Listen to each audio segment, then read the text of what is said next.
नमस्ते प्यारे विद्यार्थियों। हम काव्यांग विवेचन एवं हिंदी गद्य विधाओं का स्वरूप जो हमारा द्वितीय प्रश्न पत्र है उसका हम अध्ययन कर रहे थे। उसमें हमने इकाई प्रथम जिसमें काव्य लक्षण, काव्य हेतु, काव्य प्रयोजन है उसका अध्ययन हमने कर लिया। इकाई 4 जिसमें काव्य गुण और काव्य दोष है उसका अध्ययन भी हमने कर लिया। अब इकाई 2 रस का स्वरूप, रस के अवयव, स्थायी भाव, विभाव, अनुभाव और संचारी भाव व रस के भेदों का परिचय, ये जो इकाई 2 है इसका आज हम अध्ययन करेंगे। अब सर्वप्रथम रस क्या है? रस का सामान्य अर्थ होता है आनंद।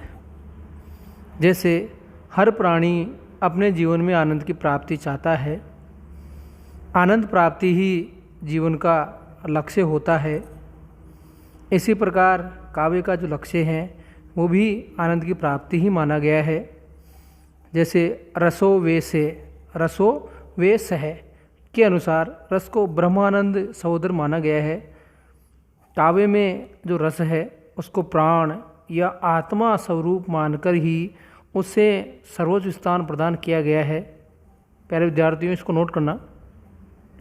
काव्य में रस को प्राण या आत्मा, नोट करना इसको, काव्य में जो रस है उसको प्राण या आत्मा के स्वरूप ही माना है। इसी कारण इसको सर्वोच्च स्थान प्रदान किया गया है। ये रस था। अब रस की जो परिभाषा है उसको आप नोट करना। काव्य जैसे कविता, कथा, उपन्यास, नाटक आदि के पढ़ने, सुनने अथवा उसका अभिनय देखने से जो आनंद प्राप्त होता है उसे ही रस कहते हैं। प्यारे विद्यार्थियों, दोबारा बोल रहा हूँ।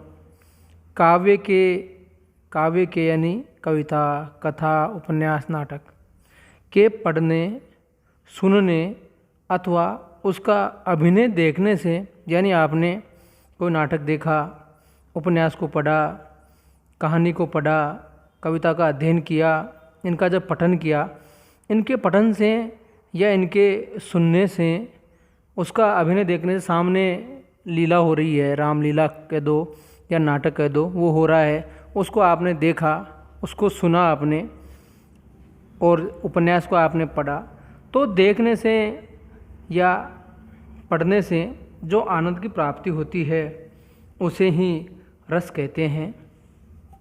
रस के मुख्यतः 9 भेद होते हैं, लेकिन कुछ विद्वान 2 भेद और मानते हैं इसके, इसलिए इसको एकादश राम का नाम दिया गया है। एकादश यानी 11 रस।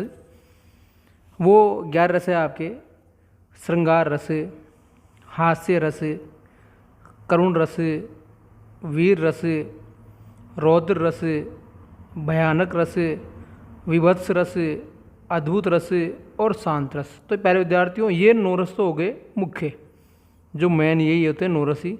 उसके अलावा अगले जो 2 रस है उसको कुछ विद्वान मानते हैं, वो है वत्सल और भक्ति। ये 2 रस है, वत्सल और भक्ति, इनको विद्वान मानते हैं। तो ऐसे तो 11 रस हो गए, वैसे मुख्य 9 होते हैं, लेकिन आप इनको 11 के रूप में भी लिख सकते हो, नोट कर सकते हो आप। अब प्यारे विद्यार्थियों, ये तो रस के प्रकार थे।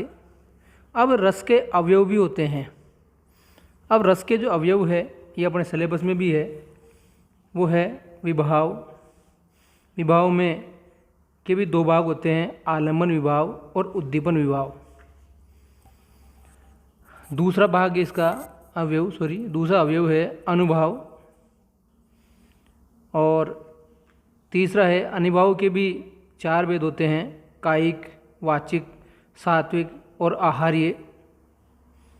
ये बाद में इनका विस्तृत अध्ययन भी करेंगे। तीसरा अनुभव है व्यभिचारी भाव, और चौथा इसका अनुभव है स्थायी भाव।